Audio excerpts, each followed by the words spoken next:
I should have known something was off the second Hunter said it. "Don't be insecure, Lauren. I'm going for groceries." He tossed it out casually, like the conversation was already over. He grabbed his keys, brushed past me, and shut the door with that flat, dismissive energy he used whenever he wanted me to stop talking. It wasn't a fight. It wasn't even tense. It was the tone. The same tone he used when he didn't want questions. And maybe I wouldn't have questioned anything if Maya hadn't walked into the kitchen a few minutes later, holding the empty cereal box like it was evidence. "Mom, can we get that cinnamon one? Daddy said he'd buy it today." That's what did it. That tiny detail. Because we never bought that brand unless Maya asked specifically. So if he was already going to the store, he would have brought it up before leaving. I opened the grocery store app out of pure habit, just to see if the weekend rush was bad. His loyalty card wasn't active. Not a single item in a basket. No digital receipt. Nothing. The silence in the kitchen felt heavy, like the world had tilted just a little to the left. I shouldn't have checked the location app. I know that. I can still hear him lecturing me about trust and boundaries the last time I opened it for something harmless. But I did. I tapped the icon with his initials, expecting to see him on the highway. Instead, the map zoomed in on a street I knew too well. Riley's Street. My best friend's street. Before my mind could even process it, the location dot blinked into clarity, parked right in front of her house. And it wasn't moving. My heart didn't drop. It just stopped. Everything inside me went silent, like my body needed a second to reboot. Maya tugged my sleeve. "Mom, are we going to the store?" I heard myself answer her, steady and calm. "No, sweetie, not right now. Go finish your drawing. I'll be right back." I grabbed my keys without thinking. My hands were cold, but the rest of me felt strangely focused. Not shaky, not crying, just awake, like something had snapped into its final position. The drive to Riley's house was short. Too short. Every traffic light stayed green, like the universe was refusing to give me 1 second to rethink this. As I turned onto her street, the scene hit me like a punch to the ribs. His car, parked in her driveway, bold as daylight. I don't remember parking. I just remember the sound of my door slamming behind me and my shoes hitting the pavement as I walked straight toward the front steps. Her neighbor, Mrs. Keating, was sweeping her porch. She froze mid-motion, eyes widening as she saw me storm across the street. "Lauren?" she whispered, like she already knew. I didn't answer. I couldn't. My pulse was pounding too loudly. I knocked once. Hard. No answer. I rang the doorbell. Still nothing. That was when I heard it. A muffled thump upstairs, followed by fast, scrambling footsteps. 2 voices. One low, one high. My stomach turned to ice. "Hunter!" I yelled, not caring who heard. "Open the door!" Silence. Then another thump. Then whispering. And that was somehow worse than anything I'd imagined. Because whispers meant guilt. Whispers meant planning. Whispers meant they were deciding what story to tell. I turned to the doorbell camera, staring straight into it. "You told me not to be insecure," I said quietly, almost eerily calm. "But you're not at the store. You're here." Still nothing. So I stepped back and looked up at the second-floor windows. One of them, Riley's bedroom window, had the curtain slightly pulled back. A hand. Someone's hand. And the instant they noticed me looking, the curtain snapped shut. That was the moment the humiliation really sank in. Not the betrayal itself, the cowardice. They couldn't even face me. I took a long breath, the kind that burns on the way in. I squared my shoulders, and with a voice louder than I intended, I said, "Both of you, stay in that room. Don't come down. You made your choice." My voice didn't crack. Not once. I turned around and walked down the steps. My legs felt mechanical, like they were moving before my brain caught up. As I reached the sidewalk, I noticed Mrs. Keating was still watching. She wasn't pretending not to stare. She was frozen. "Sweetheart, do you want me to call someone?" she asked gently. I shook my head. "No, I'm done calling. I'm done asking. I got into my car. For a second, I thought I might break, cry, scream, something. But the tears didn't come. Instead, I felt a heat rise in my chest. Not panic, not heartbreak, purpose. I drove away without looking back, hands gripping the wheel so tightly I could feel my pulse in my palms. The betrayal wasn't just personal, it wasn't just cruel, it was public. Anyone on that street could have seen his car parked there. Anyone could have seen me walk up to that door like a fool hoping for anything but the truth. But I wasn't the fool now. Not anymore. I wasn't the insecure wife he dismissed. I wasn't the best friend Riley expected to walk blindly into her house with wine and advice. As I turned onto the main road, my voice finally broke free. Low, quiet, but certain. They chose the wrong woman to betray. The vow wasn't dramatic. It wasn't shouted. It was real, solid, final. By the time I pulled into my driveway, I wasn't shaking. I wasn't confused. I was ready. Ready to burn their little secret world to the ground. Ready to take back everything I had given. Ready to make sure that the humiliation they handed me in broad daylight would be nothing compared to what was coming. Revenge wasn't an idea. It was the next step. And I'd already taken the first one. People love to say marriages don't fall apart overnight. And maybe that's true. But looking back, ours didn't fall. It eroded. Piece by piece, choice by choice. All while I convinced myself things were fine. Because we were busy, or tired, or managing life. That's the lie you tell yourself when you're holding a family together by muscle memory. When Hunter and I met, he was still figuring out his career. I was the stable one. Steady job, savings, health insurance. I helped him pay for the certification he needed, stayed up helping him with resumes, coached him through interviews. When he finally landed his project manager position, he said, "I couldn't have done this without you." I believed him. I wanted to believe him. Then we bought the house.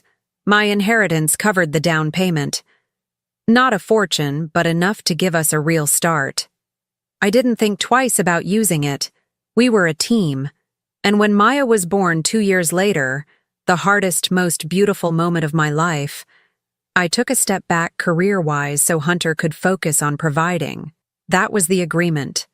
That was the understanding. But slowly, the understanding shifted. Hunter started staying late at work. Then later. Then suddenly, every deadline was critical. Every meeting urgent. He became short-tempered over small things. The dishwasher not being unloaded. Maya talking too loudly. Me asking if he'd be home for dinner. He'd apologize afterward, but the apologies softened into excuses, and the excuses hardened into dismissal. Riley was my refuge through all of it. 20 years of friendship, sleepovers, breakups, birthdays. She was the one who came over when Maya had colic, the one who dragged me out for coffee when I hadn't slept in 3 days, the one who told me I deserved appreciation even when I insisted Hunter was just stressed. She was close to our family, so close that Maya called her Auntie Riley. And maybe that's why I ignored the warning signs. The jokes Riley made about Hunter aging like wine. The way Hunter lit up when she complimented him. The quiet moments when their conversations drifted just a bit too long. They never crossed a line in front of me, but something in the air shifted. The kind of shift you pretend not to feel, because admitting it aloud would tear everything apart. 2 months before the grocery incident, Maya said something I brushed off instantly. "Daddy's car was at Auntie Riley's when I rode my bike last week." I laughed. Told her Daddy must have been dropping something off. Told myself the same. But the truth doesn't disappear just because you refuse to look at it. It waits. It gathers weight. And the moment I saw Hunter's location blinking over Riley's house, all those tiny warnings snapped into one sharp point. The betrayal wasn't sudden. It was confirmed. And now there was no going back. The moment I got home, something inside me shifted. I didn't collapse onto the couch. I didn't scream or pace or replay the scene at Riley's door. I walked straight to the kitchen table, opened my laptop, and pulled up every financial account we shared. If Hunter could lie with a straight face, then I could act with a steady hand. The first thing I did was freeze the joint credit card, not out of spite, out of clarity. I wasn't going to bankroll his getaway weekends disguised as work stress. The system asked me to confirm. I clicked yes without hesitation. Next, our savings account. I changed the password, set up two-factor authentication, and rerouted all notifications to my phone only. My hands weren't shaking. That surprised me. I pulled out a notebook and started writing everything I'd ignored for months. Late nights, unexplained errands, missing receipts, Riley's sudden interest in weekend projects, the comments that never sat right. I wrote the dates, the patterns, the moments. Seeing it all together felt like looking at a puzzle that had finally been assembled. And the picture was devastating. But clarity isn't pain. Clarity is fuel. I gathered every document I would need for a divorce attorney. Tax returns, pay stubs, mortgage statements, Maya's school records, even the paperwork for the house I'd put my inheritance into. I made a folder labeled legal, placed everything inside, and slid it into my bag. Next, I went to the living room and quietly started packing a suitcase for Maya and me. Not because we were leaving, because I wanted control if things escalated. Clothes, toothbrushes, essentials. I tucked the suitcase into the hall closet where Hunter wouldn't think to look. By 3 p.m., I had an appointment with a divorce lawyer scheduled for Monday morning. She came highly recommended by a coworker who'd survived her own storm. Strategic, calm, ruthless, my coworker said. She doesn't fight loud, she fights smart. Perfect. I stood at the window for a moment, watching the neighborhood kids ride their scooters, feeling an odd stillness settle over me. The world wasn't ending. It was rearranging itself, finally aligning with a truth I'd been avoiding. When Hunter's car finally pulled into the driveway, I was ready. He walked in with that confused, defensive look, like he'd been practicing a speech the whole way home. "Lauren, we need to talk." I didn't move from the counter. "About groceries?" I asked. His jaw tightened. "You shouldn't have shown up at Riley's. You embarrassed everyone."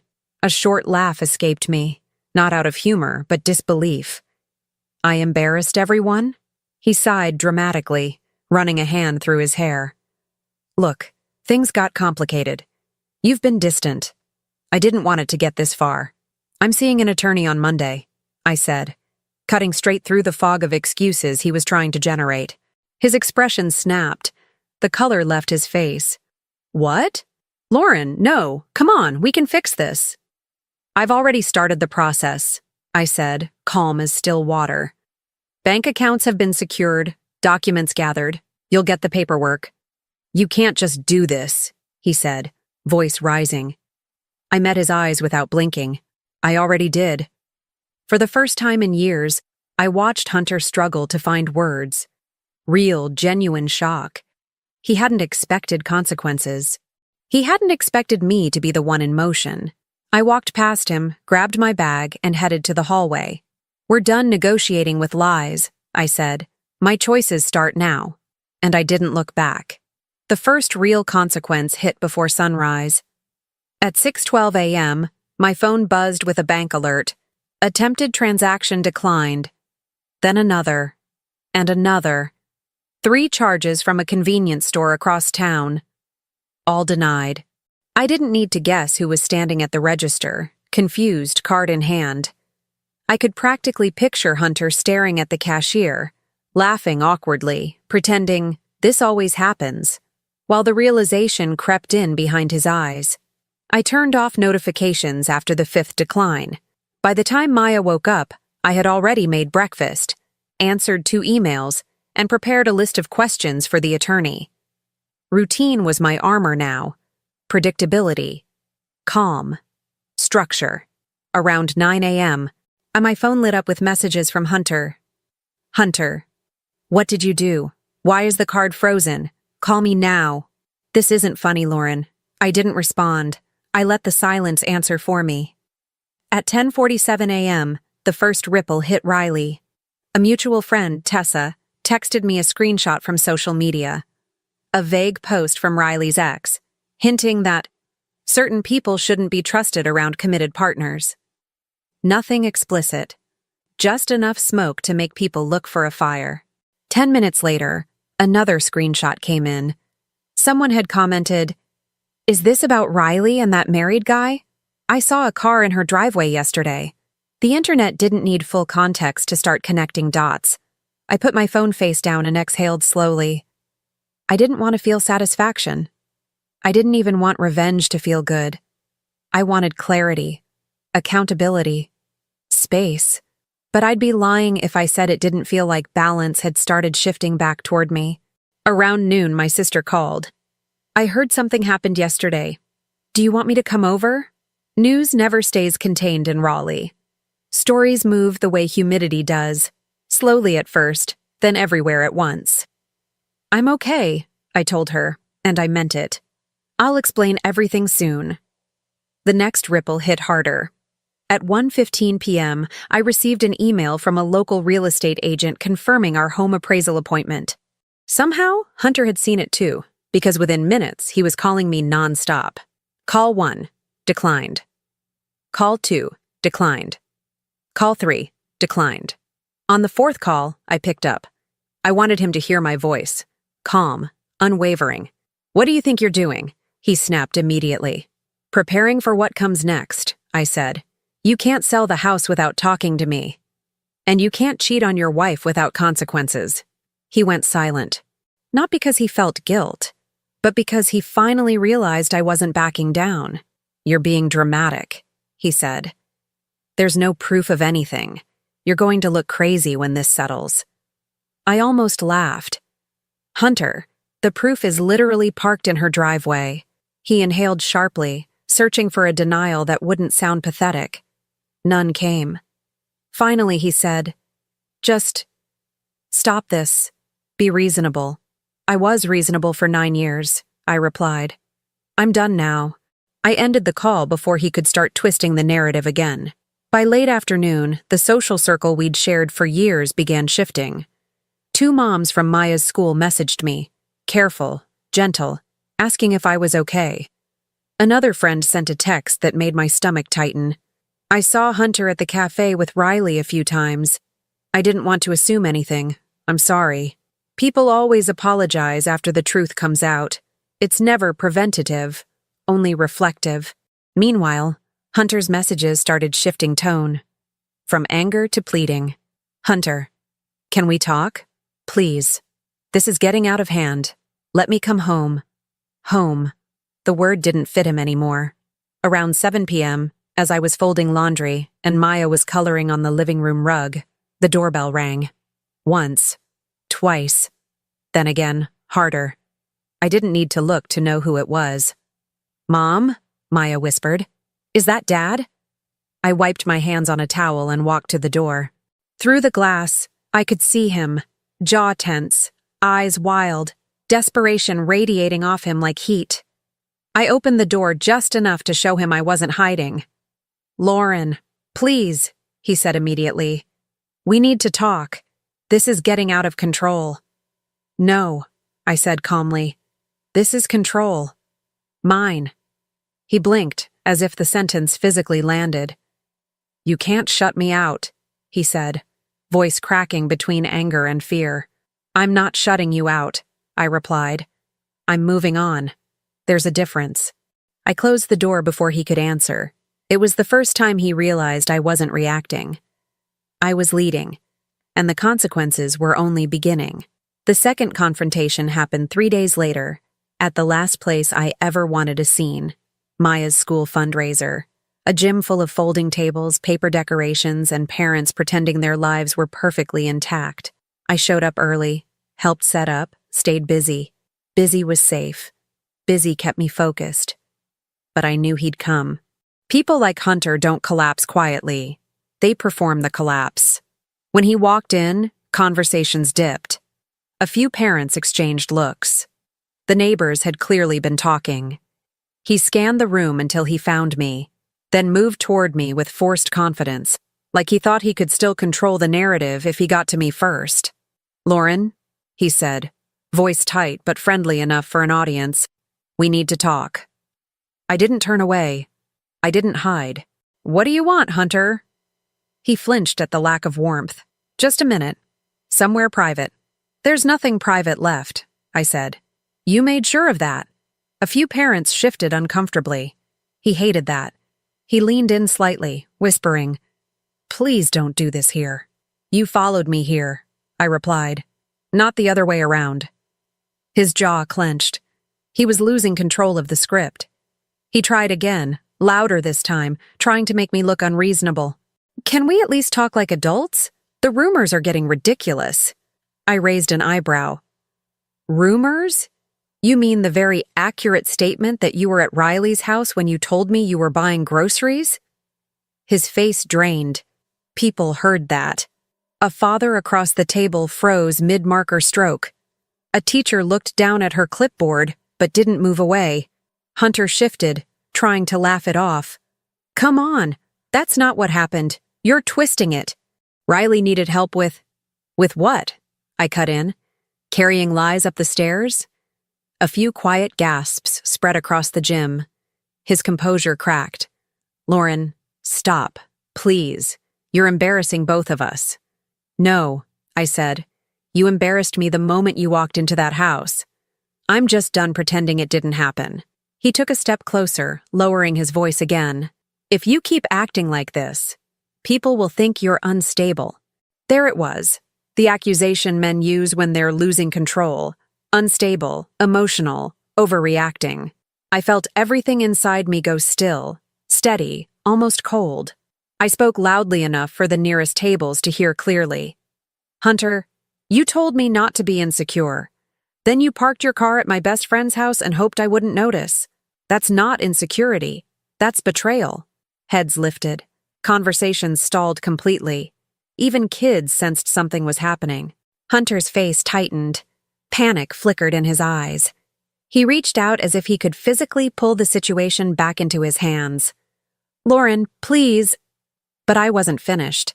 "And here's the part you really should understand," I said, my voice calm enough to cut through every whisper in the room. "I didn't lose you. You lost me the second you chose her, and I'm not cleaning up your mess anymore." Silence expanded around us like a spotlight. Hunter let his hand fall. In that moment, I saw it hit him. The realization that the image he'd built, the one he cared more about than our marriage, was crumbling in front of witnesses who would repeat every word on school grounds for weeks. Then came the final blow. The one-line mic drop I didn't plan, but felt rise through me with perfect clarity. "Next time you tell your wife you're buying groceries," I said, "make sure you're not caught hiding in someone else's house." The words landed like an audible strike. A mother across the room covered her mouth. A teacher quietly stepped between us in case things escalated. Hunter's expression collapsed into something raw and unguarded. Shock, shame, fear. The kind that comes when a man realizes he can't spin the story anymore. Riley wasn't there to shield him. No excuses left. No doors to hide behind. He turned away abruptly and walked out of the gym, pushing through the exit without looking at anyone. A few parents exchanged glances, the kind that carry a full conversation without a single word. And me? I just exhaled and started handing out juice boxes like nothing happened. Because humiliation wasn't my weapon. Truth was, and the truth had finally gone public. I knew the fundraiser confrontation would spread, but I didn't expect it to ignite overnight. By the next morning, my phone was buzzing with messages from friends, acquaintances, even coworkers who barely knew my last name. Word had traveled fast. The confrontation, the line about groceries, the way Hunter stormed out. People weren't whispering anymore. They were repeating the story like it was breaking news. Hunter must have felt the pressure, because by noon, he had taken his fight online. He posted a long message on social media, polished, carefully worded, and clearly designed to pull sympathy. He framed everything as a difficult season, suggested we'd been drifting apart, and blamed the tension on my emotional exhaustion and stress from balancing motherhood. He never denied the affair. He just disguised it behind soft vocabulary. The comments were mixed. Some offered support. Others asked direct questions he avoided. But the real shift came from people who had seen or heard something themselves. Little details that suddenly didn't look innocent. One comment read, "Didn't I see you and Riley at the coffee shop last month? Looked kinda cozy." Another, "You've been at her house a lot. At least according to your car." Then someone posted the clipped footage from Riley's neighbor. The video of me standing on Riley's walkway, knocking, waiting. It wasn't dramatic, just a woman looking for answers. But the stillness of the moment said everything. It spread quickly. Within hours, the comment section on Hunter's post turned. People started asking why he hadn't mentioned the incident, why he hadn't addressed the location discrepancy, why he avoided the actual accusation. Hunter deleted several comments. Then he limited who could reply. Then he posted again. This time a short video, trying to look sincere. "I've made mistakes," he said. "But our marriage has been under a lot of strain, and private matters are being misunderstood. Please respect our family's privacy." It was a classic tactic. Redirect, soften, invoke privacy after the damage is done. But the internet wasn't buying it. Someone dug up old posts from Riley's account, pictures with vague captions, one showing a familiar jacket draped over her chair. Comments started connecting dates and times. Another user posted screenshots of both their check-ins at the same spots across multiple weekends. A small local gossip page picked it up under the headline, "Project Manager and Local Woman Caught in Alleged Affair, Evidence Mounting." The phrase, "alleged affair," was enough to send the story into orbit. Hunter texted me that evening, "Can you please tell people we're working on things? This is getting out of hand." I didn't respond. He called, 3 times. I let every call ring out. Then a new wave hit. One Hunter never expected. Someone leaked messages. Not from me, not from Riley. From a third friend in our circle. Someone who had apparently received screenshots months ago, but didn't know what to do with them. The messages were unmistakably his. The tone, the phrases, the excuses. In one, he wrote, "I'll tell her I'm at the store. She never checks." That line alone destroyed any narrative he had left. People didn't sympathize with secrecy. They sympathized with truth. The hashtags started small. Groceries Gate. Not insecure. Then they grew. Hunter's employer issued a neutral statement saying they value integrity and were reviewing the situation. In corporate language, that was the first warning shot.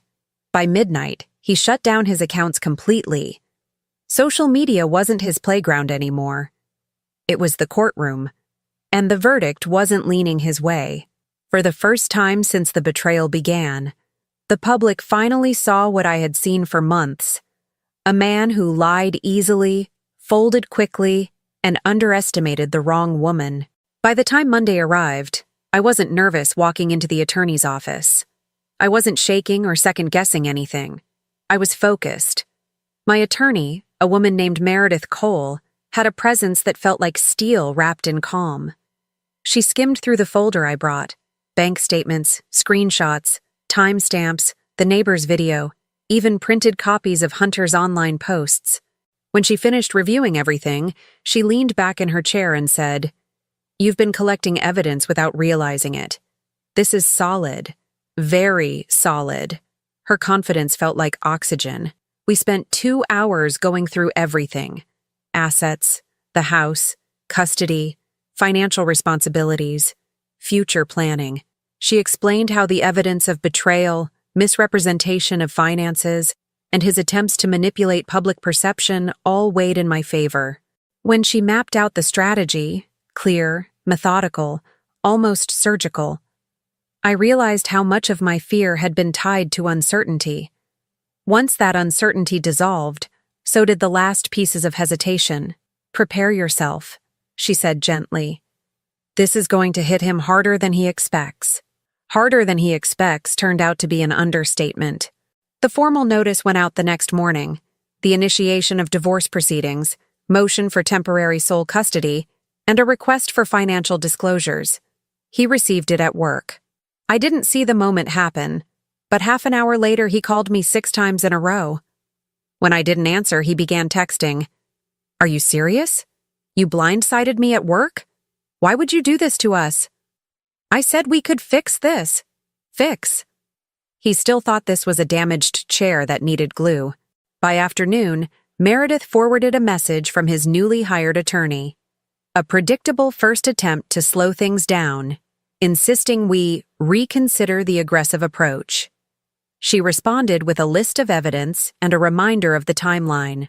That ended the argument. The next layer of fallout came from his family. His father, a man who had always treated me with polite distance, called unexpectedly. His voice was stiff, as if he were balancing anger and disappointment simultaneously. Lauren? Is it true? Everything that's being said? I didn't embellish. I didn't soften. I told him the truth plainly, including that his son had been confronted at Riley's house and that documented proof existed. There was a long silence on the line.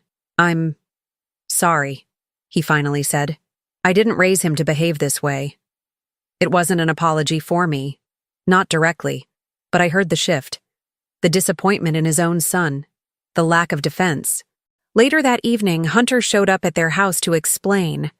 I wasn't there, but I heard from his sister, who texted me in disbelief. He tried to blame you for everything. Dad shut it down, said he needs to take responsibility. I stared at that message longer than I expected. Consequences look different when they come from the people you once thought would protect you no matter what. Meanwhile, the financial unraveling accelerated. Because I had secured accounts early, the house appraisal moved forward smoothly. Meredith filed to protect my inheritance contribution and to ensure Maya's needs were prioritized. Hunter struggled to provide the financial disclosures required, not because he didn't have them, but because he knew they would reveal inconsistencies he couldn't spin. Riley, on the other hand, was facing her own fallout. She had been placed on leave at work pending an internal ethics review. A coworker sent me a message apologizing for previously congratulating her on finally looking happy. The irony wasn't lost on me. Happiness built on someone else's life was never going to stand. 2 days later, Hunter tried a new angle. Desperation masked as vulnerability. He showed up at the house, shoulders slumped, eyes tired. Lauren, please, he said. Everything's falling apart. My job's at risk. The internet hates me. My family won't even look at me. Can we at least talk? We are talking, I said.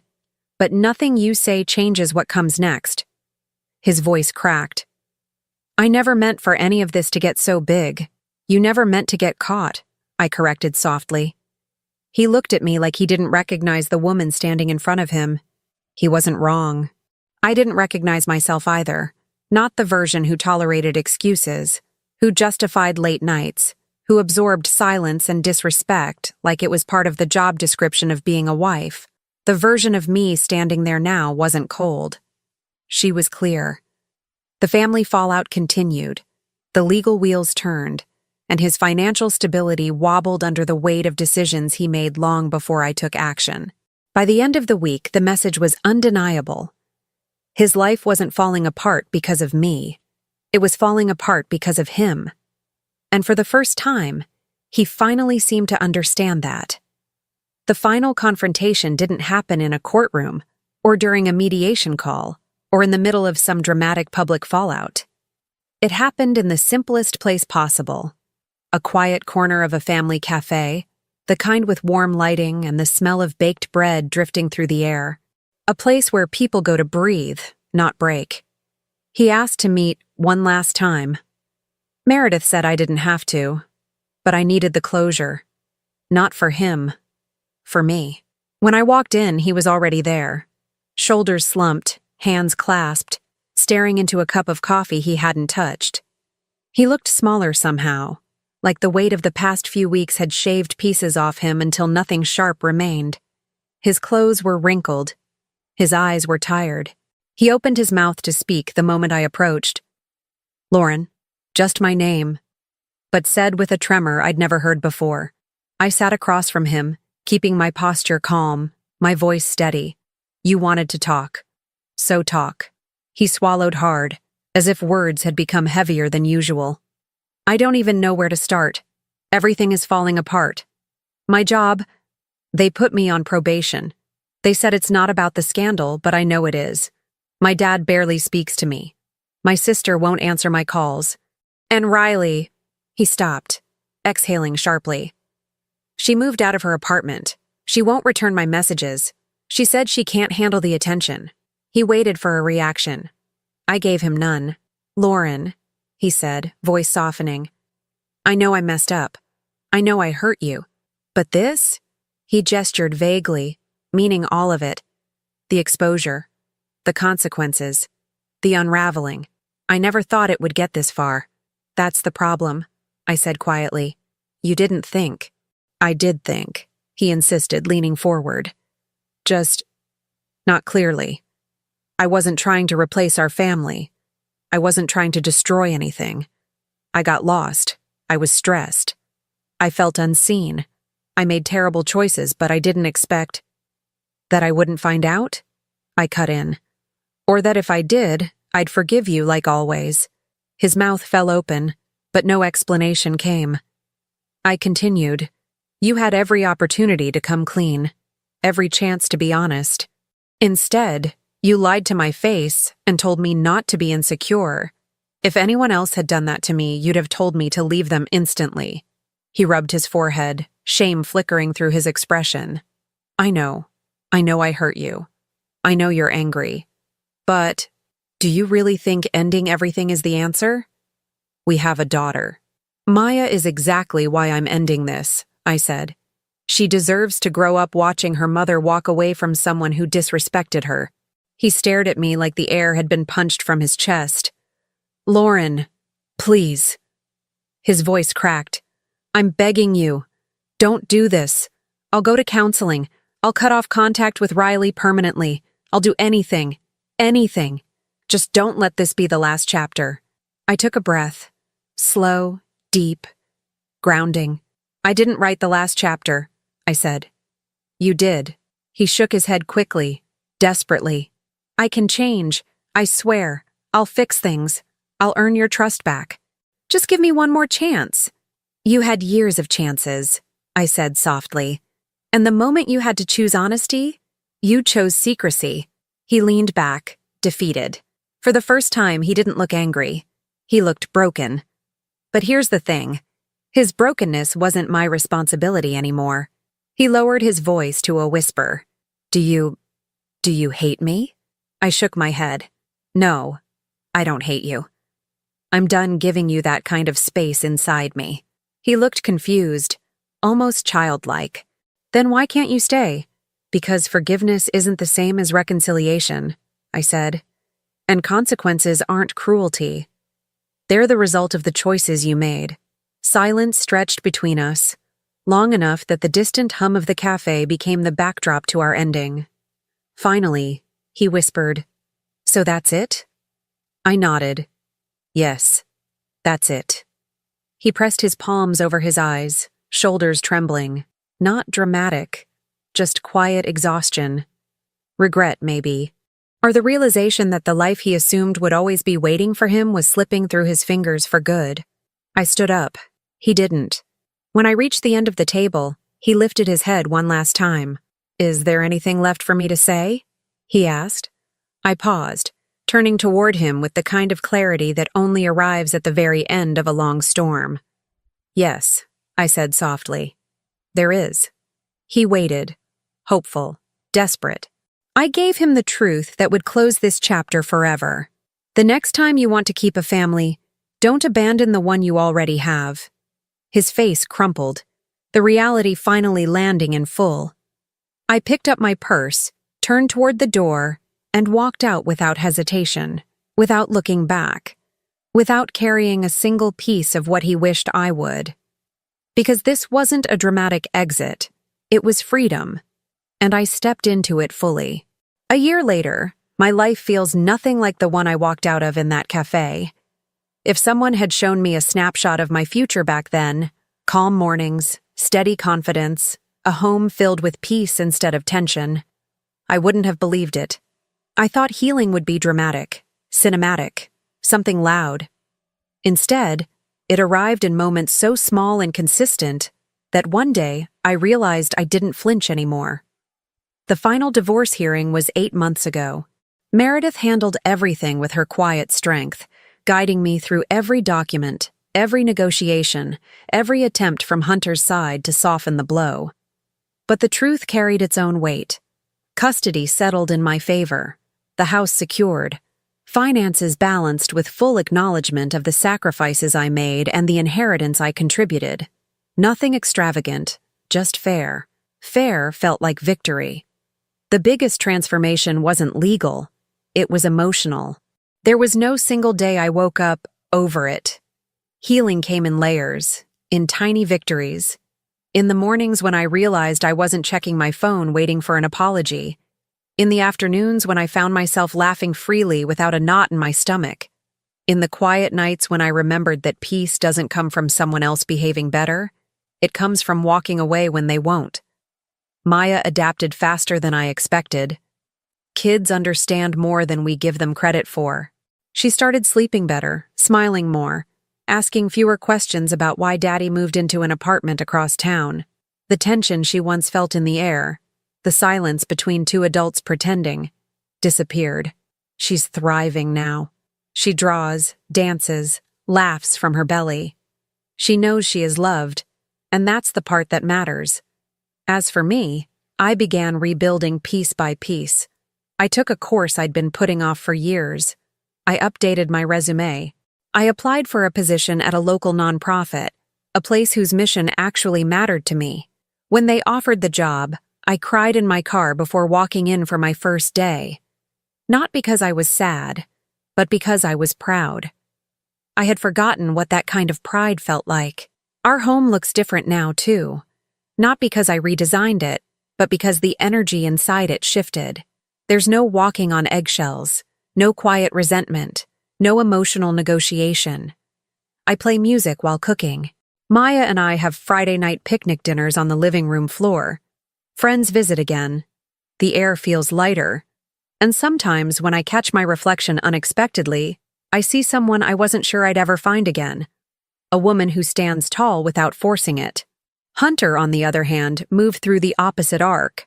After the social media fallout, after the internal review at work, after the gossip page updated its coverage one last time, he was never quite the same.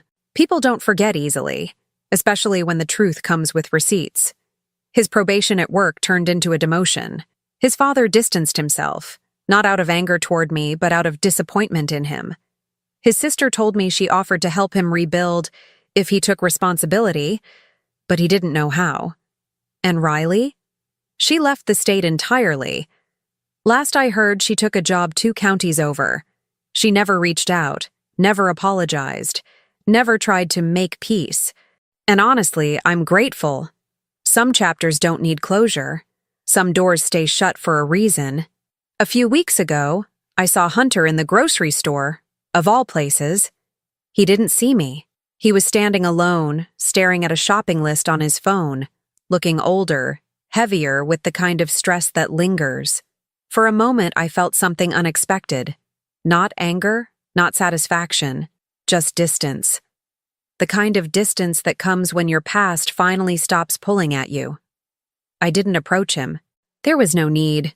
Some endings don't require words. They just require acceptance. The real transformation, the part I didn't expect, came not from what fell apart, but from what filled the space afterward. Confidence grew in places where insecurity once lived. Stillness replaced chaos. Purpose replaced fear. And I realized something that had been waiting quietly inside me all along. Betrayal didn't break me. It redirected me. Now, when Maya and I sit on the back porch watching fireflies, I don't feel the heaviness of what used to be. I feel possibility, openness, the quiet strength of someone who rebuilt her life without dragging the wreckage with her. And when people ask if I'd ever consider dating again, I smile and tell them the truth. I'm not in a rush. I like who I became on my own. Because freedom isn't the absence of someone. It's the return to yourself.